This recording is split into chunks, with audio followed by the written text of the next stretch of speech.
AIIMS വിഷയത്തിൽ മലക്കം മറിഞ്ഞ Suresh Gopi MP തെരഞ്ഞെടുപ്പ് സമയത്തെ പ്രസംഗങ്ങളിൽ ഒരിടത്തും എയിംസ് ഉച്ചരിച്ചിട്ടില്ല എന്നും താൻ നടത്തിയ പ്രസംഗങ്ങൾ പരിശോധിച്ചാൽ അത് മനസ്സിലാകുമെന്നും സുരേഷ് ഗോപി പറഞ്ഞു. എയിംസിനെ സംബന്ധിച്ച് ഒരു ഇലക്ഷൻ പ്രചരണത്തിലും അങ്ങനെ ഒരു വാക്കേ ഉച്ചരിച്ചിട്ടില്ല. നിങ്ങൾക്ക് എല്ലാ പ്രസംഗങ്ങളും എടുത്തു നോക്കാം.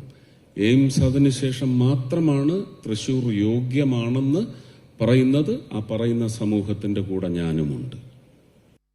സാരംഗ വിശദാംശങ്ങളുമായി ചേരുകയാണ്. സാരംഗ, സുരേഷ് ഗോപി ഇപ്പോൾ വിജയിച്ച മന്ത്രി പദവിയിൽ എത്തിയിട്ട് 2 വർഷം പിന്നിടുകയാണ്. ഇതുവരെ എന്തായാലും എയിംസ് കൊണ്ടുവരാൻ അദ്ദേഹത്തിന് സാധിച്ചിട്ടില്ല. പല ഘട്ടങ്ങളിലും പല പൊതുവേദികളിലടക്കം അദ്ദേഹം എയിംസ് കൊണ്ടുവരുമെന്ന് കൃത്യമായി ആവർത്തിച്ച് പറഞ്ഞിട്ടുണ്ട്. എന്തായാലും ഏത് സമയത്ത് പറഞ്ഞു എന്നതിലുപരി പല തവണ അദ്ദേഹം തന്നെ പറഞ്ഞ കാര്യമാണ് എയിംസ് കൊണ്ടുവരുന്നത്. പക്ഷേ ഇതുവരെ സാധിച്ചിട്ടില്ല. ഇപ്പോൾ നിലപാടിൽ നിന്നടക്കം മലക്കം മറിയുകയാണോ സുരേഷ് ഗോപി? തീർച്ചയായും അക്ഷയ്, അങ്ങനെ തന്നെയാണ് വിലയിരുത്തേണ്ടത്. കാരണം തൃശ്ശൂരിൽ എയിംസ് സ്ഥാപിക്കുന്നതുമായി ബന്ധപ്പെട്ട് അദ്ദേഹം തന്നെ നടത്തിയിട്ടുള്ള പരാമർശങ്ങളിൽ ഇപ്പോൾ അദ്ദേഹം മലക്കം മറിയുന്ന തരത്തിലുള്ള വിഷയമാണ് അദ്ദേഹം ഇപ്പോൾ വീണ്ടും ഉന്നയിച്ചിട്ടുള്ളത്, അല്ലെങ്കിൽ പ്രസ്താവനയാണ് അദ്ദേഹം ഇപ്പോൾ വീണ്ടും നടത്തിയിട്ടുള്ളത് എന്നുള്ളതാണ്. അദ്ദേഹം പ്രധാനമായും പറയുന്നത് അദ്ദേഹം തൃശ്ശൂരിലേക്ക് മത്സരിക്കാനായിട്ട്, ലോക്സഭാ ഇലക്ഷനിലേക്ക് മത്സരിക്കാനായിട്ട് എത്തുന്ന സമയത്ത് തെരഞ്ഞെടുപ്പ് പ്രചരണ വേളയിൽ ഒരിടത്തും എയിംസ് എന്ന വാക്ക് പോലും ഉച്ചരിച്ചിട്ടില്ല എന്നാണ് അദ്ദേഹം ഇപ്പോൾ അല്പം സമയം മുൻപ് മാധ്യമങ്ങളെ കണ്ടപ്പോൾ പറഞ്ഞത്. പ്രത്യേകിച്ച് ഇലക്ഷന്റെ പ്രചരണ സമയങ്ങളിൽ എയിംസ് കൊണ്ടുവരുമെന്നോ അല്ലെങ്കിൽ എയിംസ് തൃശ്ശൂരിൽ കൊണ്ടുവരുമെന്നോ ഒന്നും അദ്ദേഹം പറഞ്ഞിട്ടില്ല എന്നാണ് പറയുന്നത്. അതോടൊപ്പം തന്നെ അദ്ദേഹം പറയുന്ന മറ്റൊരു കാര്യമുണ്ട്. തന്റെ അന്നത്തെ കാലങ്ങളിലുള്ള, അതായത് തെരഞ്ഞെടുപ്പുമായി ബന്ധപ്പെട്ടിട്ടുള്ള പ്രസംഗങ്ങളിലും പ്രസ്താവനകളിലും അത് പരിശോധിച്ചു കഴിഞ്ഞാൽ എയിംസ് എന്ന വാക്ക് ഒരിടത്ത് പോലും ഉച്ചരിച്ചിട്ടില്ല എന്നാണ് അദ്ദേഹം പറയുന്നത്. പക്ഷെ അദ്ദേഹത്തിന്റെ വാചകത്തിൽ, അല്ലെങ്കിൽ അദ്ദേഹം ഇപ്പോൾ പറഞ്ഞ പ്രസ്താവന അത്ര വിശ്വസനീയമല്ല. കാരണം തെരഞ്ഞെടുപ്പ് പ്രചരണ വേളയിൽ, അല്ലെങ്കിൽ അതിനു മുൻപേ തന്നെ അദ്ദേഹം എയിംസിനെ കുറിച്ച് പറഞ്ഞിരുന്നു. ആലപ്പുഴയിൽ എയിംസ് കൊണ്ടുവരുമെന്നാണ് അദ്ദേഹം പറഞ്ഞിരുന്നത്.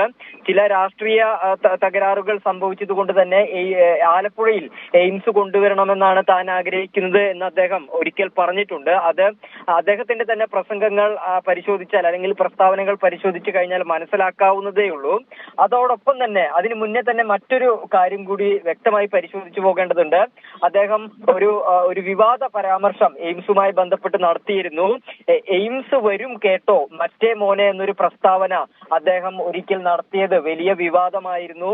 അപ്പോഴെല്ലാം അദ്ദേഹം ഈ എയിംസ് എന്ന വാചകം, അല്ലെങ്കിൽ വാക്ക് ഉപയോഗിച്ചിരുന്നു. എയിംസ് കൊണ്ടുവരാനുള്ള ശ്രമങ്ങൾ തന്റെ ഭാഗത്തു നിന്നും നടക്കുന്നുണ്ട് എന്നതുൾപ്പെടെയുള്ള കാര്യങ്ങൾ അദ്ദേഹം പലതവണയായിട്ട് മാധ്യമങ്ങൾക്ക് മുൻപിൽ അദ്ദേഹം തന്നെ വന്നു നിന്ന് വ്യക്തമാക്കിയതാണ്. അത് തൃശ്ശൂരിലടക്കം നടത്തിയിട്ടുള്ള പല വാർത്താ സമ്മേളനത്തിലും അത് മാധ്യമപ്രവർത്തകർ തുടരെ ചോദിച്ച ചോദ്യങ്ങളിൽ ഒന്നാണ്. എന്നാൽ ഇപ്പോൾ അദ്ദേഹം പൂർണ്ണമായും മലക്കം മറിയുന്ന രീതിയിലാണ് അദ്ദേഹം ഇപ്പോൾ പ്രസ്താവന നടത്തിയിട്ടുള്ളത്. താൻ എയിംസ് എന്ന വാക്ക് എവിടെയും ഉച്ചരിച്ചിട്ടില്ല, അല്ലെങ്കിൽ എയിംസിനെ ഒരു പ്രചരണ സംഭവമാക്കി മാറ്റിയിട്ടില്ല എന്നുള്ള ഒരു കാര്യം കൂടിയാണ്.